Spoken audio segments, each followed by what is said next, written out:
nosotros venimos escuchando un llamado de Dios. Y el llamado de Dios es un llamado de la gracia de Dios. Entonces, como digo, no quisiera tomar mucho tiempo porque creo que aquí a las 2 en punto ya se termina nuestro culto de adoración.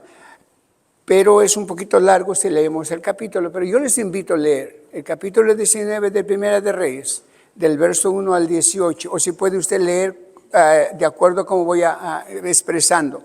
¿Por qué? Porque habla de es una linda historia conocida, donde nosotros cada uno podemos sacar nuevas lecciones.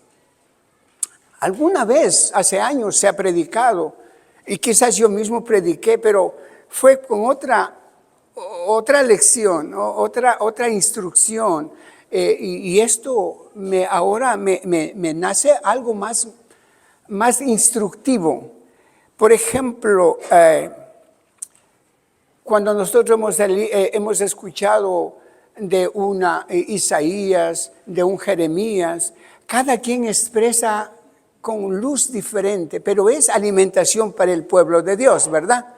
Entonces, ¿por qué les digo esto? Porque la palabra de Dios en estos versos que vamos a leer o a pasar por encima de él, es que Dios estaba irritado. Porque el pecado irrita a Dios. Y el pecado aparta a sus hijos de Dios. ¿Y quién no tiene experiencia de esto? Si todos pasamos siendo seres humanos falibles, débiles, flojos, caemos, tropezamos, pero Cristo es quien nos levanta, ¿verdad? En este tiempo, la nación de Dios, el pueblo de Dios estaba dividido.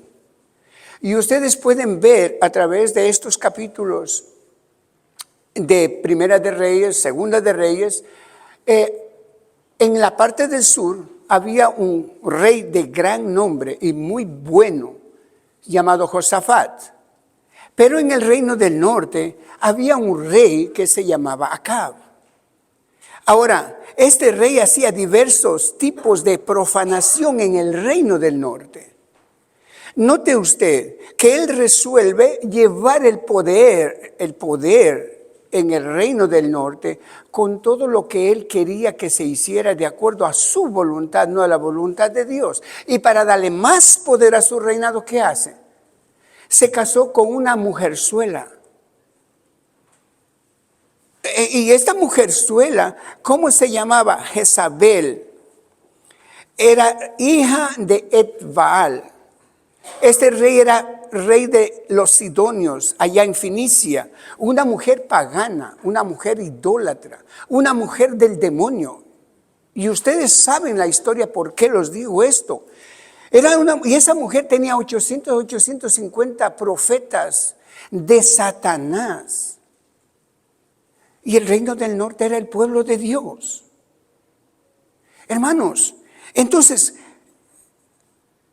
el rey Acab, ¿qué hace? Acepta, recibe, instaura una completa profanación dentro de ese pueblo, y el pueblo era el pueblo de Dios.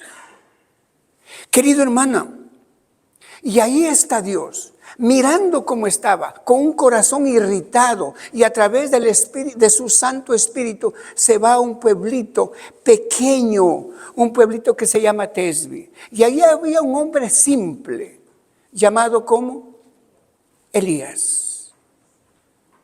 ¿Y qué le dice Dios a Elías? Dios le dice,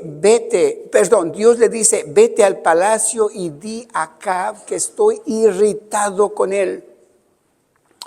Y para que se dé cuenta que yo estoy irritado, dile que 3 años y medio no va a llover.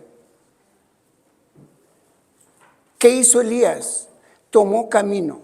Él no pidió permiso para entrar. Él no marcó agenda. Él simplemente entró. Y dijo, Acab, Dios está irritado contigo. Y para que tú creas que Dios, y entiendes que Dios está enojado contigo, irritado contigo, no va a llover 3 años y medio. Y esto así aconteció. Ahora, al salir del palacio de Jezreel, ¿qué dijo Elías? Señor, ¿y qué va a pasar? Dios le dice, no te preocupes, vete al oriente, escóndete en el río de Kerit. Dice, Señor, pero si ahí es un desierto. Sí, tú vete y quédate tranquilo, toma agua del arroyo de Kerit. Y yo te voy a mandar hamburguesas, no Coca-Cola, no papa frita, pero te voy a mandar unas ricas hamburguesas. ¿Lo hizo? Dijo, pero quédate tranquilo tú, no te preocupes por lo que va a suceder. Es impresionante, hermanos, proteína y carbohidrato en la mañana, proteína y carbohidrato en la tarde. ¿Y quién lo llevaba? Un cuervo. ¿Y quién lo preparaba esa comida? Dios. Ahora, yo no entiendo en dónde lo preparaba Dios la comida, porque en el cielo supuestamente no hay carne. Quizás le preparó en la tierra, no sé cómo lo preparó, pero yo sí puedo entender que la palabra de Dios que dice que Dios le alimentó al profeta. Y ese es el punto interesante. Ahora, el agua empieza a secarse porque la sequía era severa. ¿Qué va a suceder, Señor?, le pregunta Elías. Y Dios dice, vete a la tierra de Fenicia. Señor, es la tierra de Jezabel. De ahí era Jezabel, ¿verdad? Y dice, sí, es la tierra de Jezabel, pero ahí es donde no te van a agarrar a ti. Pero Señor, ¿qué voy a hacer? No te preocupes, yo tengo una mujer allá. Ella te va a alimentar, ella te va a sustentar, ella te va a dar posada, diríamos en otra palabra. Y ahí está. Él se va y ahora llega ya. Y la mujer, ¿qué tenía? Un puñadito de harina apenas y un poquito de aceite. Y todavía Elías, ¿qué le dice? Prepara para mí primero una torta. ¿No les parece egoísta? Dice, prepárame para mí una torta. Pero ¿qué pasa? Mire, en la fe de Elías dice, prepara para mí una torta. Y hazlo de esta manera, debajo de la ceniza. Porque no se acabará la harina, no se acabará el aceite, hasta que vuelva a llover. Esas fueron las palabras. Eso fue la fe de Elías. Ahora, es maravilloso mirar cómo hay un trabajo mancomunado de las dos partes. Pero ¿sabe quién estaba mirando todo eso? Satanás. Y Satanás, enojado con Elías, ¿qué hizo? Acaba con la vida de un muchachito, hijo de aquella viuda. Ese niño murió.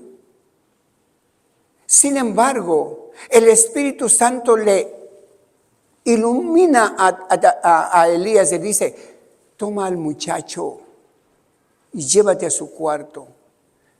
Lo llevó en su regazo, se postró de rodillas, oró por el muchacho y Dios le usa a Elías. ¿Y cómo le usó? Resucitándole a ese muchacho. ¿Pero quién trabajó ahí? Dios. Porque Dios es que lo resucitó. Hermanos, hay una lección maravillosa y como primera lección, yo quiero decirle con tanta claridad a usted, hermano y hermana, que estamos aquí. La voluntad de Dios nunca le llevará a un lugar donde su gracia no le pueda sustentar y bendecir. Dios le llama a usted a la iglesia. Dios le llama a usted a la verdad.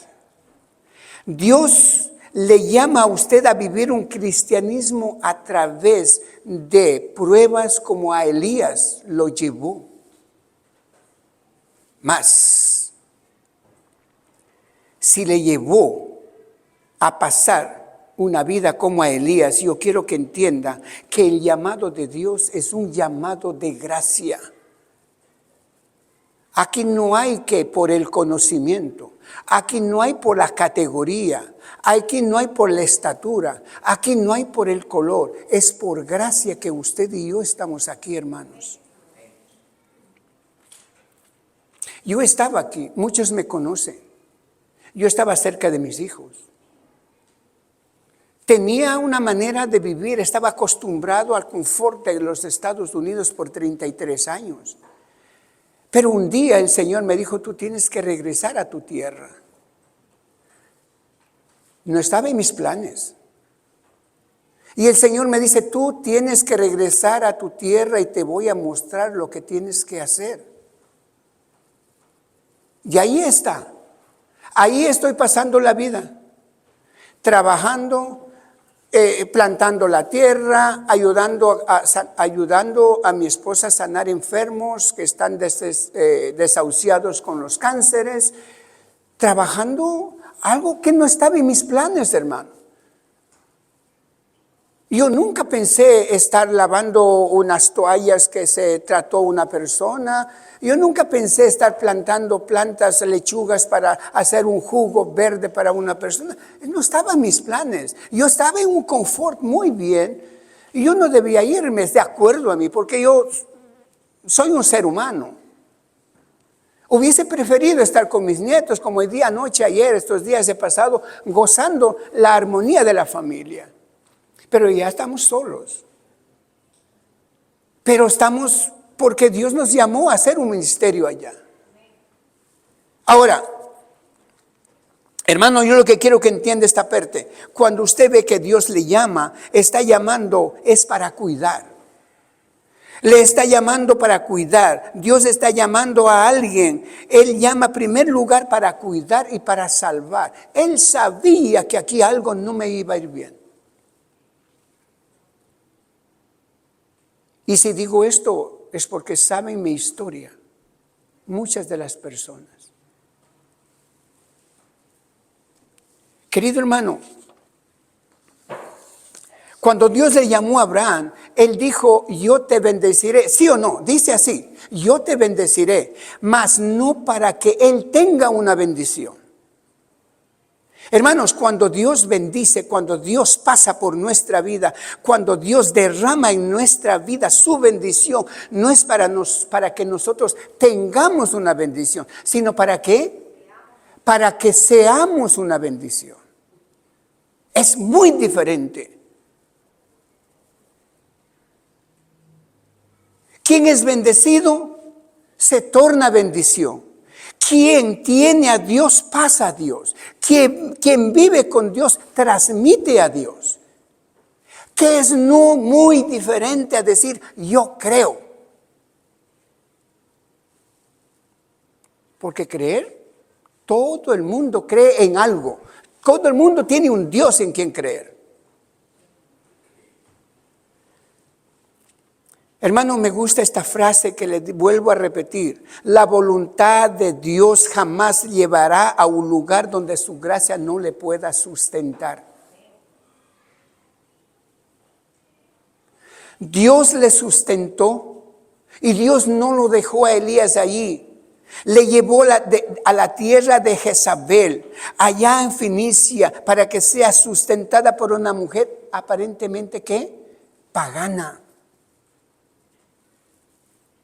¿Era o no era así? Es la voluntad de Dios. Si usted está haciendo la voluntad de Dios, piense, hermano, que Dios va a cuidar de usted. Y cuando usted lee la Biblia, hermano, ve lo que Dios hace, es impresionante. Es algo como irónico. pero es algo mucho y con buen humor. O sea, es algo que a usted le atrae. Porque a veces dice, bueno, ¿y por qué esto? ¿Por qué el otro? Pero usted ve que la armonía de la lectura a usted le contrae, le atrae y le induce y le profundiza. Y usted llega a tener una maravillosa lección extraída para su vida.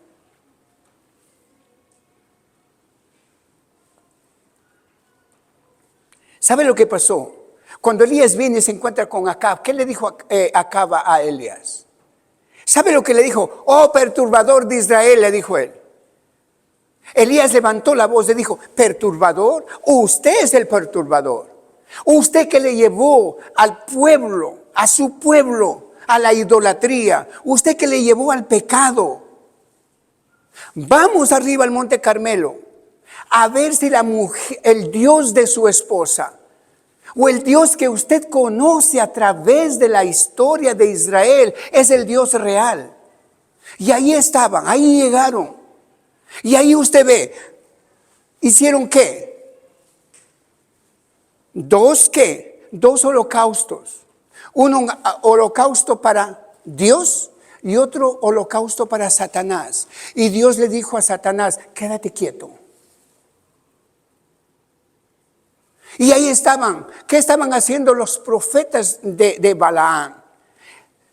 Se laceraban, se sacrificaban y nunca tuvo respuesta de su Dios. ¿Verdad que sí? ¿Por qué? Hermano, mire, lo que sucede es que esa teoría satánica se predica hasta ahora. Ustedes han oído lo que dice, sacrifícate, da todo lo que tienes, trae tu casa, trae tu carro, trae todos tus bienes y tú serás bendecido de Dios. ¿Así han oído ustedes eso? Hay muchos que están predicando sobre esto. Más, eso es paganismo, hermanos. Eso no viene de Dios. Que se lastime, que se sacrifique. No, el cristianismo dice que el sacrificio lo hizo Jesús. Jesús murió por usted, Jesús murió por mí. El sacrificio es de Dios entonces, no es de humano. Dios no necesita sacrificios humanos. Ahora, ¿por qué nosotros entendemos esto así? Que Jesús hizo el sacrificio por usted y por mí, que es de Dios. ¿Por qué? Porque nosotros somos gratos con Dios. Y por gratitud nosotros damos lo que a Dios, lo que Dios pide. Que Dios ni siquiera necesita, pero Dios sabe cómo va a administrarlo en su pueblo, lo que nosotros damos. ¿Por qué? Como le dije, Dios no necesita sacrificios humanos. Y ahí está, hermanos. El fuego descendió. ¿Qué sucedió con el fuego? ¿Consumó? ¿Qué consumó? ¿Qué? Todo consumió. Estaban haciendo sacrificio al Dios de los paganos y al Dios de Elías. Y todo se consumó, porque el fuego descendió. Elías es tomado por el poder del Espíritu Santo. Y más luego 850 profetas son muertos. ¿Era la valentía de Elías? Es el poder de Dios, hermanos. Es la voluntad de Dios. Y entonces, después de eso dices a su siervo, vámonos a la cumbre del monte. Y ahí está por 6 veces Elías de rodillas orando. Y en la 7ª vez el siervo dice, veo una sombra, una figura como el tamaño del palmo de una mano. Hermanos, Elías reconoce que el favor de Dios estaba siendo visualizado. Era la respuesta de Dios. ¿Y qué le dice? Acab, arregla tu carro y vámonos. Él no dijo, esperemos que llueva, no, solamente con lo que vio, la sombra que él vio, el siervo. Él dijo, Señor, has respondido. Y dice a Acab, arregla tu carro, vámonos porque va a llover. Y allí está el profeta lleno del Espíritu, corriendo, y sobre su frente están cayendo las lluvias, y va acompañando al rey de Israel, porque él esperaba que Acab esa noche se arrepintiera y hubiese ¿qué? Una reforma y un reavivamiento. Porque si el rey se cambiaba, iba a cambiar ¿qué? El pueblo, el reino del norte iba a cambiar todo. Porque donde que hablaba el rey, el pueblo seguía, ¿sí o no? Estaba lleno de esperanza Elías, que aquel rey miserable, pero aquel rey miserable no tenía ni siquiera el valor de mirarle a Elías. Y peor, de hacerle pasar al palacio, le dejó ahí tirado afuera en la lluvia. Allí vemos un hombre flojo e inmoral. La mujer le pregunta, ¿qué aconteció? Y él le contesta, el Dios de Israel es el verdadero Dios. Es el verdadero Dios, es el Dios de Elías. 850 profetas fueron muertos. Aquella mujer se enfureció y llena del poder satánico le llamó a un siervo, dijo, vete a donde Elías y dile que así como mató a uno de mis profetas, así mismo mañana a esta hora estará muerto. Y ahí va el siervo. Elías estaba cansado por una lucha tremenda, estaba dormido y él le despierta. Dice, hey, Elías, la mujer está brava. Mañana a estas horas estarás muerto. Mi pregunta es para ustedes, ¿qué podría o qué debería acontecer en la vida de este hombre? Porque él dijo, yo confronté o enfrenté a 850 profetas del demonio, de Satanás. ¿Cómo es que voy a tener miedo a una mujer? Mas misteriosamente, hermanos, la fe le abandonó a Elías. La historia dice que Elías el fuerte huye, sale de Jezreel, pasa por el monte Carmelo, va al sur allá a Judá, en Berseba, y allí dice a su siervo, se acabó mi ministerio. Me toca este punto.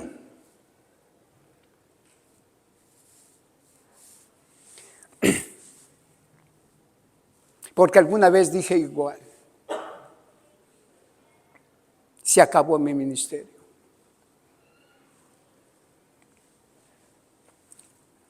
Camino un día más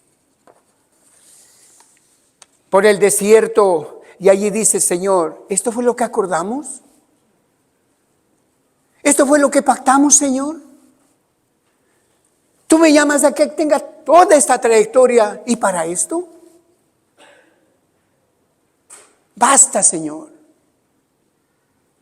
Para mí es mejor morir. Arráncame la vida. Le dijo, Señor, arráncame la vida.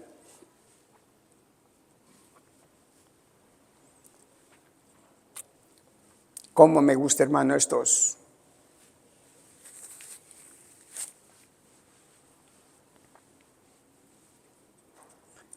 Dios llama a un poderoso ángel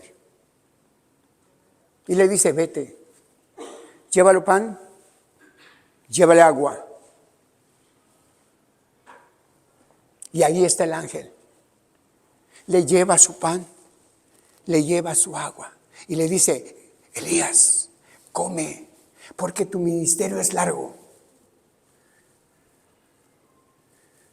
Elías se come un pedazo, vio que tan sabroso, comió pan hecho de las manos de Dios. Pero ¿qué pasó con Elías? Se da la vuelta y se duerme. El ángel sube y dice, Dios, pero mira, se volvió a dormir. Y Dios le dice, despiértalo. Y ahí está el ángel otra vez. Elías, come, que tu camino es largo. Elías come. Elías toma el agua. Se levanta. Y en vez de regresar a su ministerio, mis queridos hermanos, ¿para dónde agarró? Hermanos, él agarra un camino, sale de Beerseba, se va por Masá a la península de Sinaí. 400 kilómetros de distancia se va caminando ese hombre. Y lo más triste es que son 40 días y 40 noches que camina. Obvio, comió pan del cielo, pan de Dios, no tuvo hambre, pero eso no es lo que el mensaje dice aquí. ¿Qué hizo Dios mirando? ¿Qué hizo Dios cuando este hombre va huyendo por tanto tiempo? Tantos kilómetros. Mire que Dios le queda mirando. Se queda mirando y, hermano, es que Dios es longánimo. Dios es paciente. ¿Qué tal si Dios no tuviera paciencia conmigo, hermano? No estuviera aquí con ustedes hablando de las maravillosas cosas que Él hace en mi vida.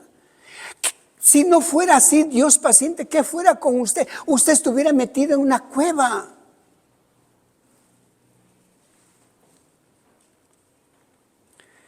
Escuche esto, hermano. Cuando la fe le abandona, Dios nunca le abandona.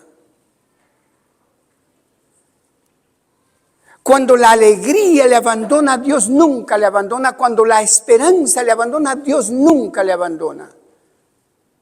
Y eso tiene que tener presente. Pasaremos por situaciones, por angustia, por dolor, por zozobras, por alegría, pero Dios está allí. El ángel dice al Señor, ¿y ahora, Señor, qué hago? ¿Se acuerdan? ¿Se acuerdan de la historia? Dice, Señor, ¿y ahora qué hago? Y el Señor que dice, no te preocupes, ahora yo voy. Use un cuervo, use una mujer, use un ángel 2 veces, ahora voy yo. Y en ese silbido que viene hacia él, escucha, Elías. Elías conocía la voz de Dios. Elías, ¿qué haces tú aquí?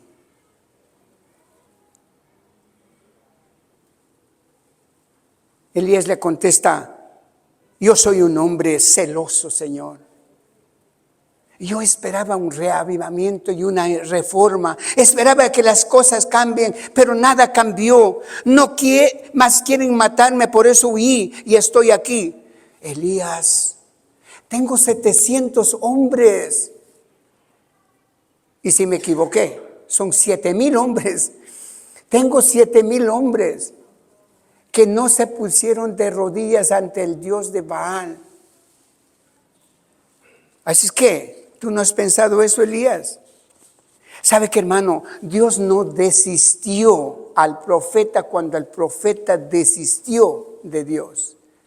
Dios no desiste de usted, no desiste de nosotros cuando nosotros desistimos de Dios. Y como le dije, de pronto el ejemplo soy yo.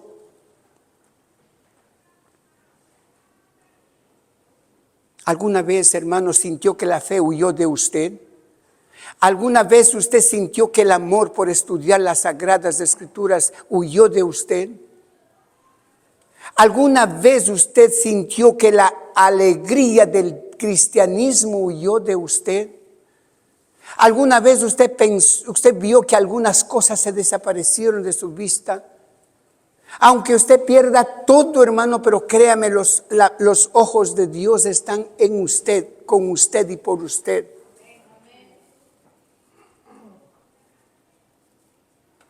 Cuando nosotros, hermanos, Dios esperó a que Elías huyera 40 días y 40 noches, mas Dios esperó. Y es más, él fue tras de él.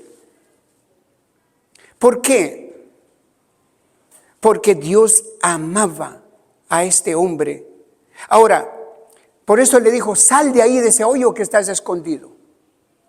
Yo te quiero ver. Yo quiero que estés aquí en mi presencia. Quiero que estemos frente a frente como estuvimos antes. No quiero que huyas. Y eso es lo que hace. Dios le llama a usted. Dios no lo llamó a su iglesia. Dios no lo llamó a usted. No lo llamó a su familia para que vivieran en un hoyo. Dios quiere que usted y yo salgamos de las tinieblas a la luz. Más el diablo no está contento. El diablo lo que quiere es que usted vuelva a las tinieblas. Mas no es ese lugar que Dios creó para usted, mi hermano, mi hermana. Tristemente, el pueblo de Dios, le quiero decir, el pueblo de Dios ya pasó por Sinaí. No tenía que volver allá.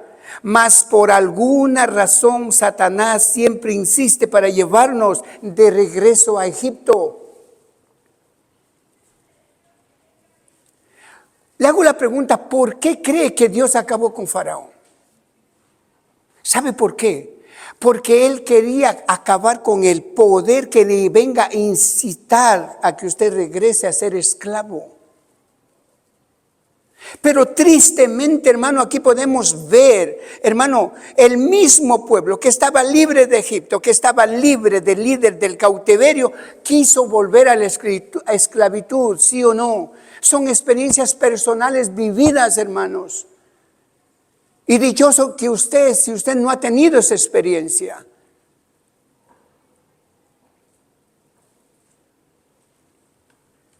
Hermano, ¿cómo somos difíciles de lidiar?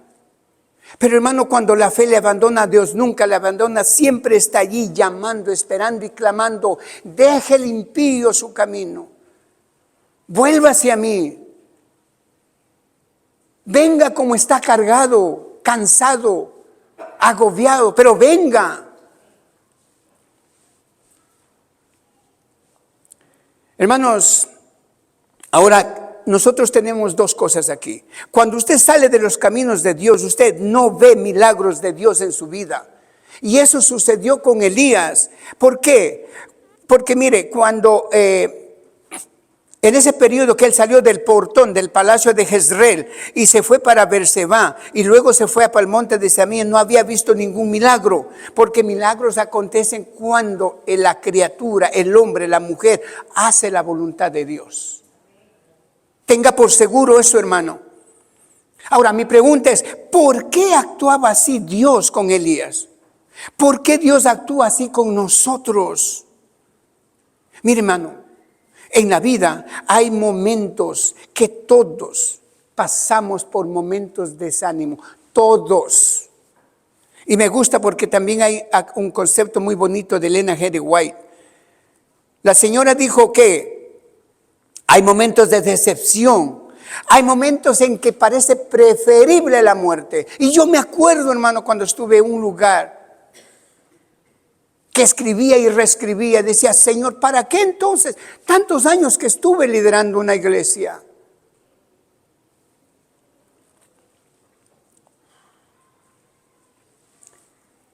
Hay momentos, hermanos, que en el mundo todos tenemos luchas emocionales. Yo le quiero preguntar aquí una cosa. ¿Conocen ustedes la vida de David en Svea Flood? ¿Alguien ha leído ese libro? ¿No? Hermano, es un matrimonio nativo de Suecia que fueron llamados a predicar el evangelio en Zaire, en el mismo corazón de África, en 1921. Al llegar a Zaire se encontraron con una pareja de misioneros americanos de apellido Harrison.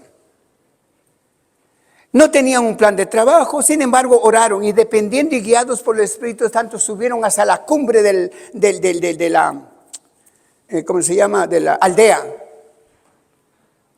Y ahí le preguntaron al líder de la aldea que ellos venían a hablar de Dios. La respuesta de aquel aldeano, jefe de la aldea, dijo: no, el Dios de esta aldea no permite recibir a otros dioses porque puede ser una maldición.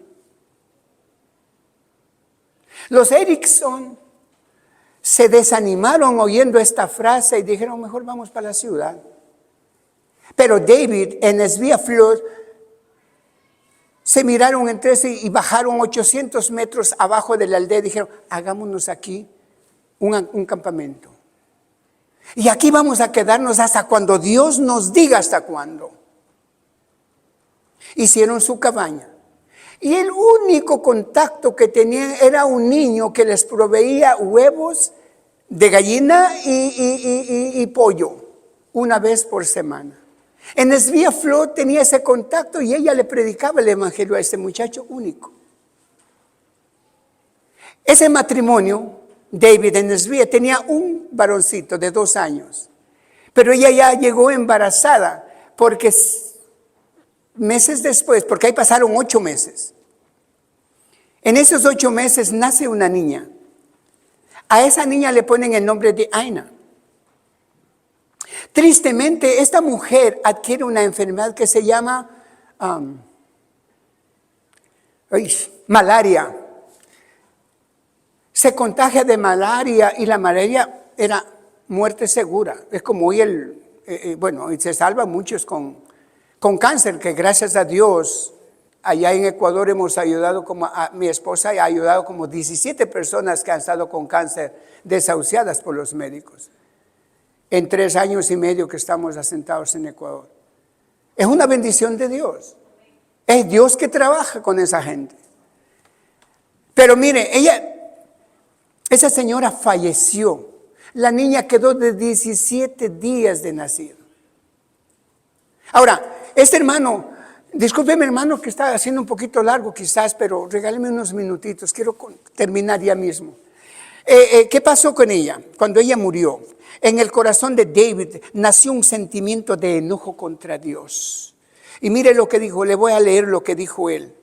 Señor, ¿cómo es posible, Señor, que tú me traes de Europa, de mi confort, hasta aquí al corazón de África? Y esto es, Señor, esto es lo que pasó. ¿Dejas morir a mi esposa? Él cavó la sepultura, le enterró a su esposa, tomó a su niña, se fue para la ciudad, se encontró con los Erickson de nuevo. Dijo: toma, no tengo quien me cuide a mi niña, yo tengo otro varoncito. Y él dice esto: decide nunca más hablar de Dios, ni oír de Dios, peor buscar a Dios. Escuche esto, hermano. ¿Alguna vez en su vida habló usted a Dios diciendo: yo tenía otros planes, Señor? Hermanos, el plan de Abraham no fue salir de la tierra donde estaba. El plan de José no era irse a Egipto. El plan de Daniel no era irse a Babilonia y peor ser profeta. El plan de Pedro no era ser un apóstol. Los planes de ellos eran o no eran otros planes. Los conocedores de ese santo libro, la Biblia, ¿verdad que no eran esos planes? Ellos tenían otros planes. El plan de Elías no era lo que sucedió. Él quería un reavivamiento y una reforma. ¿Cuántos aquí estamos luchando para ver estas bancas llenas con un reavivamiento y una reforma? Pero Elías no consiguió. Un hombre que andaba con Dios así.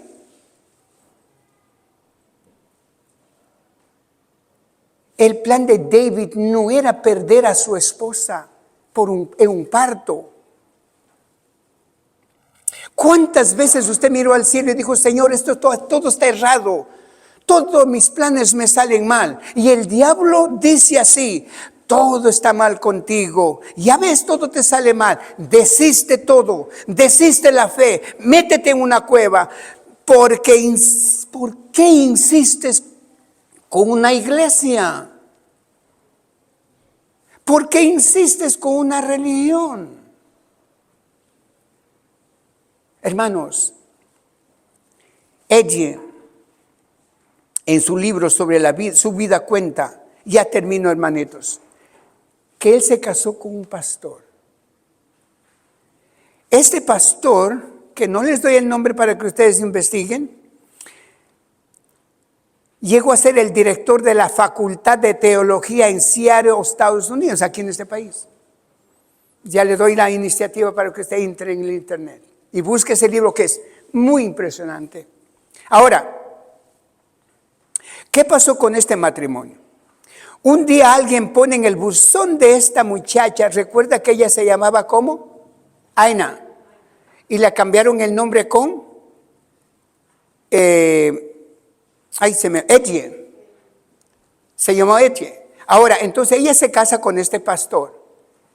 Y ahí en el buzón de la casa de ella le ponen un magazine, y en ese magazine estaba una cruz blanca y el nombre de Svea Flood, con su historia.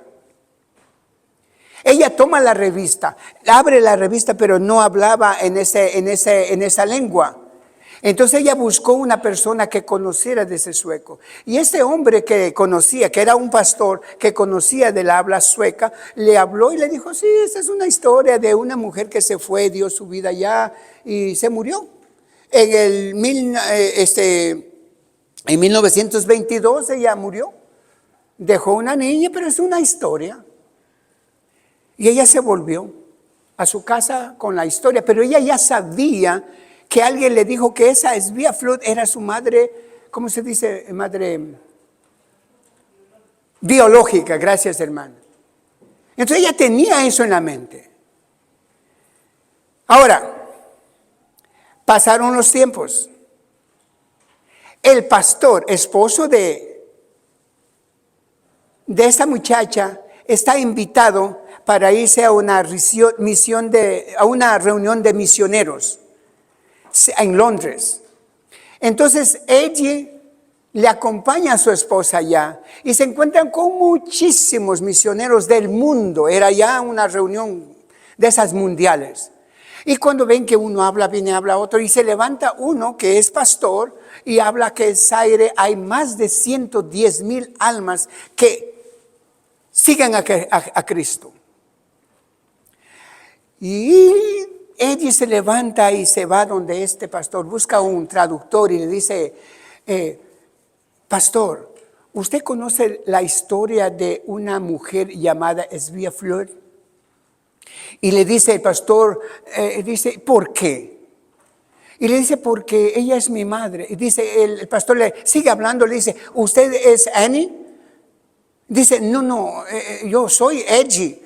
Ya no soy Aina, pero soy Edgy. Dijo, parece que ese es mi nombre. Y le dije, bueno, ¿y por qué? Entonces dice, es mi madre, sé que es mi madre. Y él sigue la historia, él no le hace, sí, esto es cierto. No, él sí dice, yo fui aquel muchacho que le entregaba huevos y carne de pollo todas las semanas a su madre. Y su madre me hablaba de Jesús.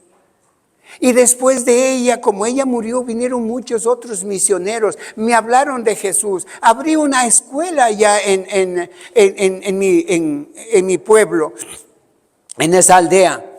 Y dice, y entonces, se llama Nolera el pueblo, la aldea. Dice, y el jefe de la aldea se hizo cristiano y existimos más de 110,000 cristianos. Gracias a su madre y a otros misioneros. Visite la tumba de su madre. Y ella se fue. Y allí mirando la historia, o sea, mirando la cruz que estaba frente a sus restos, los emblemas que los pusieron, ella trataba de quizás arrastrar una vieja historia que quizás no conocía, pero formulaba algo maravilloso. Ahora, ¿recuerdan de dónde es el papá? A ver, ¿quién me ayuda a recordar de dónde es el papá? Porque se acuerda que llegaron a Zaire, pero ¿de dónde venía el pastor? A ver, si es que están escuchándome. Ahorita ellos estaban en Londres. De Londres se fue para estudiar. Entonces Eddie, a ver, alguien me dijo un nombre. Gracias. De Suecia. Entonces, por eso que el idioma era sueco. Ahora, miren lo que sucede. Eddie se va a visitar a su padre, a Suecia. Y le encuentra un viejo acabado por el alcohol, por los años. Estaba con otro matrimonio, con otra familia, mejor dicho. La familia cuando conocieron dijeron, no, él es mi padre. Él me dejó cuando era niña, quiero saludarle, etcétera, etcétera, etcétera. Él le dijo, pero entre, pero no le hable de Dios. Y ella entra y justamente el padre como que ya supo que estaba entrando. Ella dice, yo no planeé llevar a tu madre allá a África. Yo no soy culpable de su muerte. Pero entonces ella dice, pero es que papi, Dios, dijo, no me hables de Dios. Dijo, padre, pero escúchame, permíteme hablar. Entonces ella le dice, mira papi, yo lo conocí al muchacho que los daba a ustedes huevos y carne de pollo. Y ese muchacho ahora es pastor. Y él me cuenta que hay más de 110,000 cristianos ahí en esas aldeas. Y que él es pastor, hay una escuela. Él me cuenta que Jesús entró y hubo un cambio terrible. Y él se arrepintió. Mire, han pasado los años y él se arrepiente. Pide perdón a Dios. 5 meses después, él muere. Prácticamente como dijéramos en los brazos de Jesús. Hermano y hermana, nosotros no entendemos todas las cosas. No hay para entender. Pero sí hay para creer. Entonces, yo lo que le quiero decir aquí, no da para entender qué. Como un profeta lleno del Espíritu Santo, que es tomado por el Espíritu Santo al punto de decir, pare la lluvia por tanto tiempo, al decir, descienda fuego y consuma. Ver levantarse un niño por medio de una oración, pierda la fe tan bruscamente. Querido hermano, solo le digo una cosa. Cuando Dios llama, Él no nos abandona. Dios nos acompaña. Y yo lo que quiero que guarde esto en el corazón. La voluntad de Dios nunca le lleva nunca le lleva a un lugar donde la gracia de Dios no le pueda sustentar. Y ahí le vemos el ejemplo de un Elías. Hermano, cuando la fe nos abandona, la gracia de Dios no nos abandona. Y voy más a fondo, cuando la vida los abandona, Dios no los abandona. Porque aún su cuerpo, Dios está mirando. ¿Sabe qué? ¿Sabe por qué? Porque Dios tiene poder sobre la muerte. Dios va a matar la muerte. Dios va a destruir la muerte. Esa es la voluntad de Dios. Solo quiero terminar con esto, hermano. Y quiero leer con ustedes, o quiero que lea conmigo, Segunda de Reyes, capítulo 2, verso 11. Y con esto vamos a terminar, hermanos. Segunda de Reyes 2:11 dice así: aconteció que mientras ellos iban caminando y hablando, un carro de fuego con caballos de fuego los apartó. Elías subió en un torbellino. Hermanos, Elías sale de la cueva, se sube a un carro de fuego. Querido hermano, querida hermana, la historia de Elías es su historia. La historia de Elías es mi historia. Es Jesús, es Cristo Jesús volviendo en gloria y majestad, diciendo: tu dolor se acabó, tu tristeza se acabó, tu depresión se acabó, tus problemas se acabaron. Aquí todo lo malo se acabó. ¿Y usted será llevado cómo? Transformado. ¡Qué maravilloso! Y un día, hermano, un día cuando Jesús necesitaba en el monte la simpatía de algún ser humano, una fuerza humana, Dios el Padre, ¿a quién lo tomó? ¿A quién lo trajo? A Elías. ¿Usted se imagina lo que dijo Elías a Jesús? Se ha puesto a pensar, ¿qué le dijo Jesús? ¿Qué le dijo Elías a Jesús? ¿Sabe? Yo me imagino, Jesús, no desistas. No desistas, Jesús, que después de la cruz viene el cielo, viene la gloria. No desistas. Elías fue llamado para fortalecer ¿a quién? Al Hijo de Dios. Me gusta, hermanos, cómo Dios lidia con el hombre, cómo lidia con nosotros, con paciencia, con ternura, con amor, interactuando lo humano con lo divino con lo humano. Querido hermano, porque el llamado de Dios es un llamado de gracia y Dios no abandona a aquel por quien dio la vida, porque Él es amor. Dijo el pastor aquí a los niños y les vuelvo a repetir a ustedes, Dios es amor. Que Dios los bendiga, mis hermanos.